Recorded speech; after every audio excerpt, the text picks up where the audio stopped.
All right, last night on HBO, the new series from Damon Lindelof as the showrunner, Watchmen, premiered, and I watched it.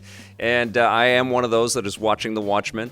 I didn't know what to expect from the show. I saw some of the teasers, which were very vague. You know, I didn't really get an idea of what this concept was going to be. I've started to read a little bit now, some interviews and stuff that Damon Lindelof has put out there into the world.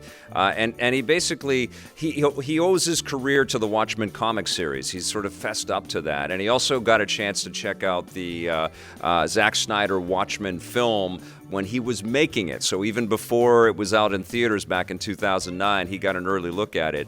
And so he felt like it would be crazy for him to take on this property and just remake what Zack Snyder did or what Alan Moore and Dave Gibbons did with the comic series. And he wanted to kind of make it his own, which I think, you know, if you're a content creator in Hollywood and you have some hits like he's had with Star Trek and The Leftovers and Lost especially, you get the chance to try some different things. And, you know, I know that Alan Moore, and I think that a lot of fans out there are probably going to echo this sentiment, have expressly, stated, Alan Moore has, that his comic franchise, it is a comic franchise now, much to his chagrin, should never have been ported to anything else in the first place, let alone into new endeavors like a Watchmen TV show.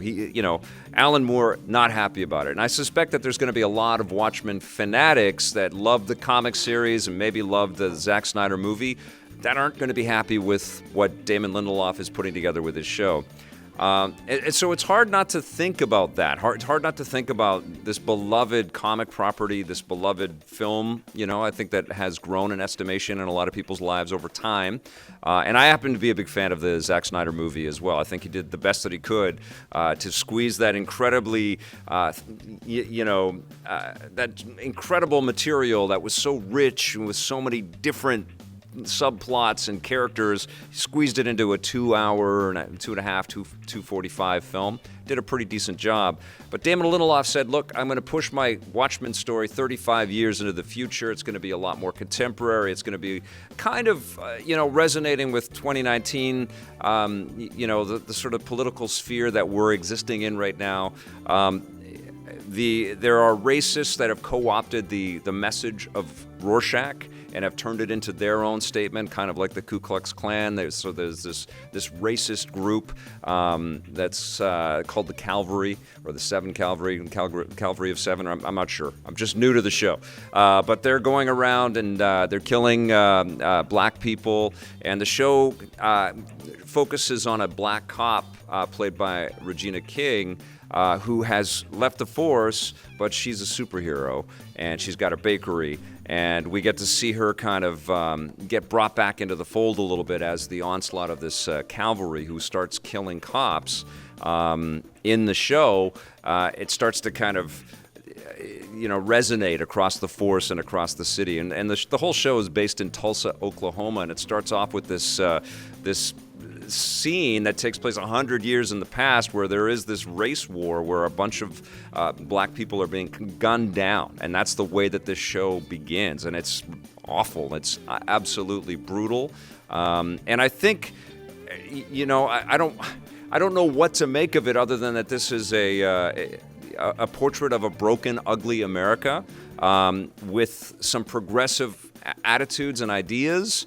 Like the idea that the cops can't pull their weapon out without touching base with headquarters first and asking headquarters to release the weapon before they can go and protect themselves, which is a very different take than the reality that we exist in right now.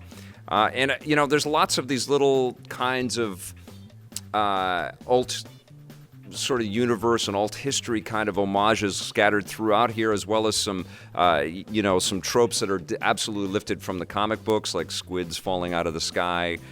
We get a rainstorm of squids splattering all over cars.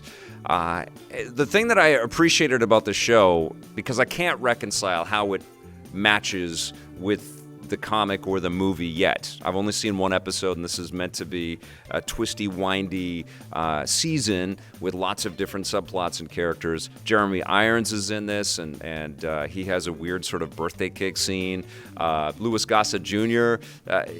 Plays this character where you recognize the face, and you're like, who is that guy? And he's kind of got a little mysterious moment in there as well. Most of what we saw action-wise focused on Regina King and Don Johnson, who plays this police superintendent guy.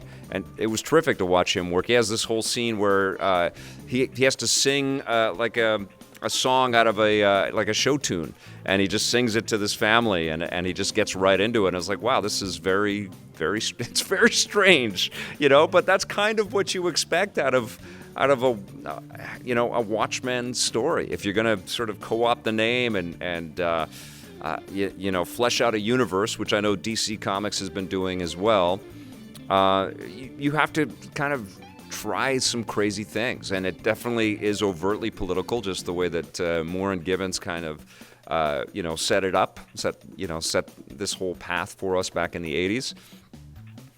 And so there's a lot to kind of sort of grab onto with this show. I don't know where it's going to take me, but I've been enjoying it. I think the production qualities are pretty cool, and I like the homages that we get. Like we get a shot of Night Owl's ship in there.